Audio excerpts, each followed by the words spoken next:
السلام علیکم ورحمۃ اللہ وبرکاتہ۔ اعوذ باللہ من الشیطان الرجیم، بسم اللہ الرحمن الرحیم۔ فقلت استغفروا ربکم انہ کان غفارا یرسل السماء علیکم مدرارا ویمددکم باموال وبنین ویجعل لکم جنات ویجعل لکم انہارا ما لکم لا ترجون للہ وقارا وقد خلقکم اطوارا۔ صدق اللہ العلی العظیم۔ رب اشرح لی صدری ویسر لی امری واحلل عقدۃ من لسانی یفقہوا قولی۔ ربی زدنی علما۔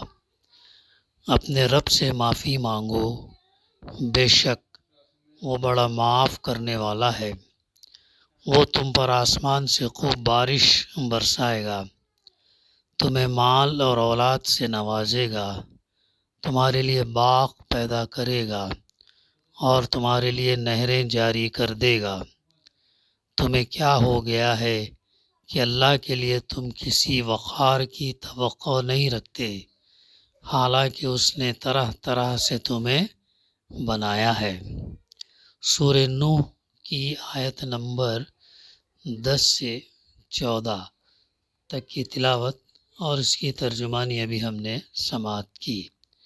گزشتہ سے اس سورت کی تفسیر کا سلسلہ الحمدللہ جاری ہے، اور آیت نمبر 10 کے ضمن میں بھی کچھ تفسیر ہمارے سامنے آ چکی ہے، اور اس میں ہم یہ دیکھتے ہیں کہ اللہ کے رسول صلی اللہ علیہ وسلم کے ذریعے سے بھی اسی سورہ ہود میں اہل مکہ کو مخاطب کر کے یہ بات فرمائی گئی، اور یہ کہ اپنے رب سے معافی چاہو، پھر اس کی طرف پلٹ آؤ تو وہ ایک مقرر وقت تک تم کو اچھا سامان زندگی دے گا۔ آیت نمبر 3 میں حدیث میں بھی آتا ہے کہ اللہ کے رسول صلی اللہ علیہ وسلم نے فرمایا قریش کے لوگوں سے کہ ایک کلمہ ہے جس کے تم قائل ہو جاؤ تو عرب اور عجم کے فرما رواں ہو جاؤ گے۔ کون سا ہے کلمہ؟ وہ لا الہ الا اللہ محمد الرسول اللہ۔ تو یہ اگر تم اس کے قائل ہو جاؤ تو عرب اور عجم کے فرما رواں ہو جاؤ گے۔ پھر اس ضمن میں وہ واقعہ بھی ہمارے سامنے آ چکا ہے مطالعے میں، کہ ایک مرتبہ قحط کے موقع پر حضرت عمر رضی اللہ عنہ بارش کی دعا کرنے کے لیے نکلے اور صرف استغفار پر اکتفا فرمایا۔ لوگوں نے عرض کیا امیر المومنین، آپ نے بارش کے لیے تو دعا کی ہی نہیں۔ فرمایا میں نے آسمان کے ان دروازوں کو کھٹکھٹا دیا ہے جہاں سے بارش نازل ہوتی ہے، اور پھر سورہ نوح کی یہ آیت لوگوں کو پڑھ کر سنا دی۔ تو اسی آیت کی جو ہے بڑی فضیلت ہے، اور اس آیت سے کیسے رہنمائی حضرت عمر فاروق رضی اللہ تعالیٰ نے لی، اور آگے بھی ہم یہ دیکھتے ہیں کہ جب لوگوں نے سوال کیا اور اسی کا ریفرنس دے کر کہا کہ میں نے آسمان کے ان دروازوں کو کھٹکھٹایا جہاں سے بارش نازل ہوتی ہے، اترتی ہے۔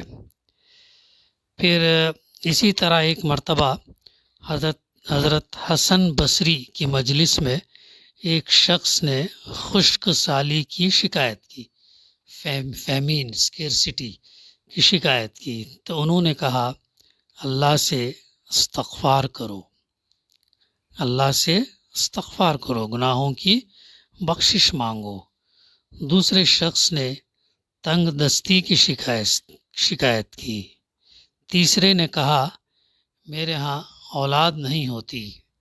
چوتھے نے کہا میری زمین کی پیداوار کم ہو رہی ہے۔ ہر ایک کو وہ یہی جواب دیتے چلے گئے کہ استغفار کرو۔ یعنی کتنی فضیلت ہے استغفار کی، توبہ کی۔ استغفر اللہ ربی من کل ذنبی واتوب الیہ، یا کم سے کم شعوری طور پر ہم استغفار پڑھیں، استغفر اللہ کہیں، تو اللہ سے رجوع کریں، اللہ سے معافی مانگیں اپنے گناہوں کی، تو اللہ تعالیٰ جو ہے پھر کیا ہے وہ ہماری دعائیں بھی قبول کرتا ہے۔ تو لوگوں نے سوال کیا کہ یہ کیا معاملہ ہے کہ آپ سب کو مختلف شکایتوں کا ایک ہی علاج بتا رہے ہیں؟ انہوں نے جواب میں سورہ نوح کی یہ آیت سنا دی۔ انہوں نے کیا کیا، لمبا چوڑا ایکسپلینیشن دینے نہیں گئے بلکہ یہ آیت سنا دی۔ فَقُلْتُ اسْتَغْفِرُوا رَبَّكُمْ إِنَّهُ كَانَ غَفَّارًا، اپنے رب سے معافی مانگو، بے شک وہ بڑا معاف کرنے والا ہے۔ کتنا بڑا کتنا پر امید جو ہے یہ چیز انسان کو بناتی ہے۔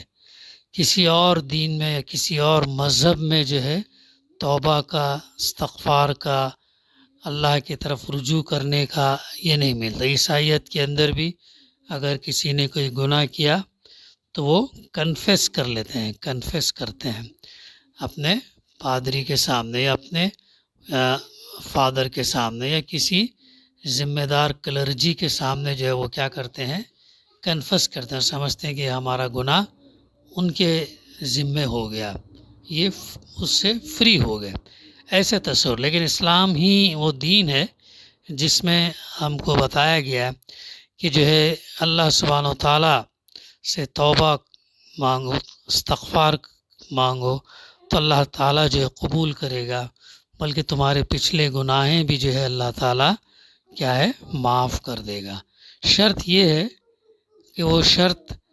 ہے کہ اسے دہرایا نہ جائے، اسے ریپیٹ نہ کیا جائے، تو یہ چیز جو ہے اس کا خیال جو ہے رکھا جائے۔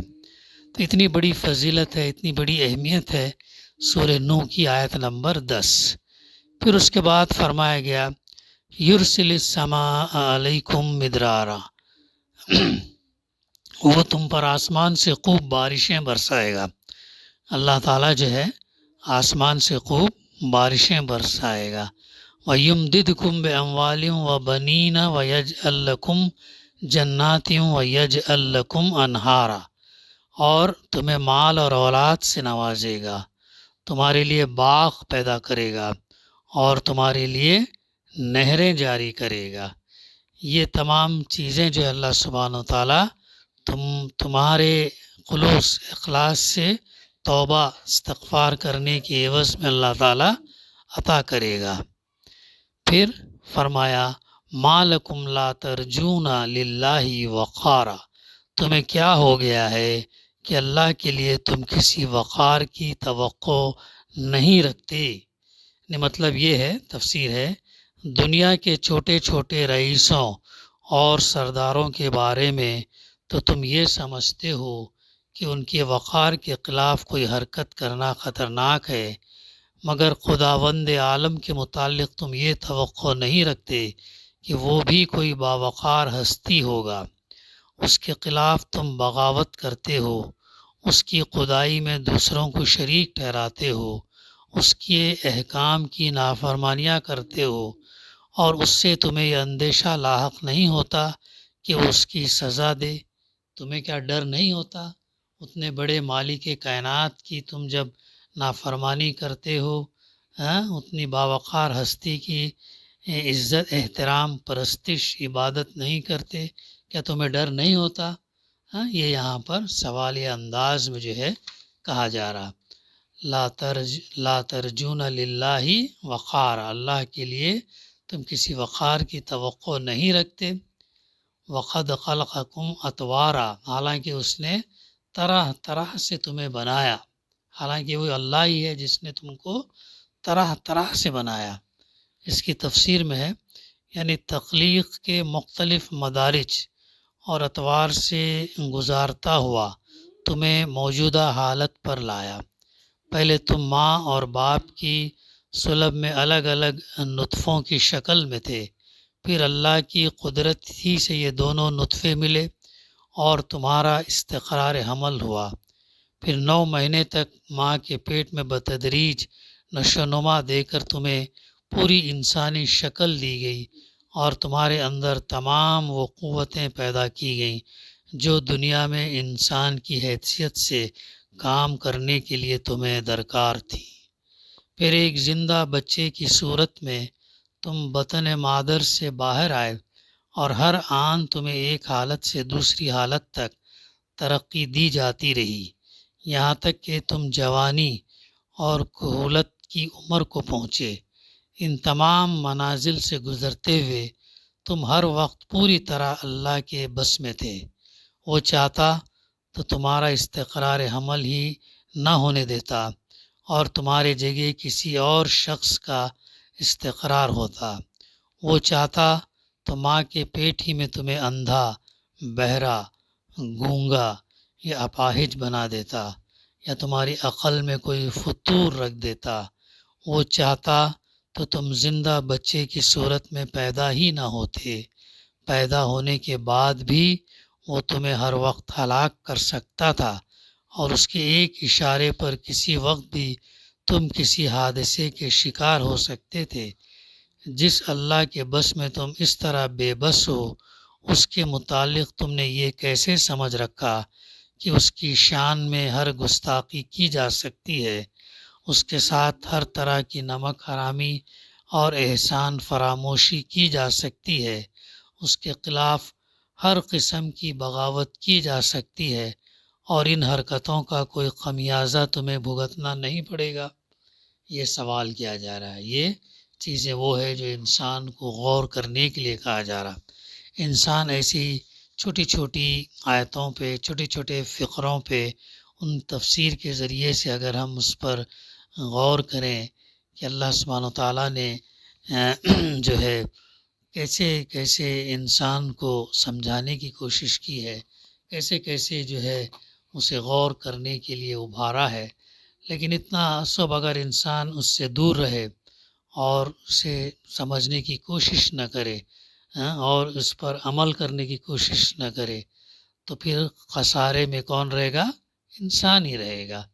تو ان آیات کے اندر جو اللہ تعالیٰ جو فرما رہا ہے، تمہیں کیا ہو گیا کہ اللہ کے لیے تم کسی وقار کی توقع نہیں رکھتے، حالانکہ اس نے طرح طرح سے تمہیں بنایا۔ تو اس کے اوپر اب جتنا انسان غور کرے اتنا جو ہے کم ہے۔ اس ضمن میں ترکی کے ایک سائنسدان ہیں ہارون یحییٰ، انہوں نے الیکٹران مائکروسکوپ کے ذریعے سے انسان کی تخلیق کا جو ہے ایکسپلینیشن ویڈیو کے ذریعے سے کیا ہے، کس طریقے سے میل اور فیمیل کے جو یہ ہیں سپرم اور ایگ جو ہے ملتے ہیں، اور ملنے کے بعد اس کو کیسے تخلیق میں لے آتے ہیں، اس کا پورا 9 مہینے کا عمل جو ہے وہ ویڈیو کے ذریعے سے بتدریج انسان کا ڈیولپمنٹ کیسا ہوتا ہے وہ تفصیل سے جو ہے سمجھا۔ حیرت انگیز طور پر ہاتھ ہمارے کیسے بنتے ہیں، کان کیسے بنتا ہے، آنکھ ہمارے کیسے یہ ہوتے ہیں، پھر ہڈی، پھر دماغ، پھر دل، پھر یہ سب چیزیں جو یہ ہوتے ہیں بتدریج انہوں نے اس کے، تو یہ اللہ سبحانہ وتعالیٰ کی نشانیاں ہیں۔ یہ نشانیاں اگر انسان اس پر غور کرے تو اس کا ضمیر جو ہے پکار اٹھتا کہ یہ تمام چیزیں اپنے آپ نہیں ہوئی، بلکہ اللہ سبحانہ وتعالیٰ نے اس کو پیدا کیا، لہٰذا ہمارا یہ حق بنتا ہے کہ ہم اس کی عبادت کریں، اس کی اطاعت اور فرما برداری کریں۔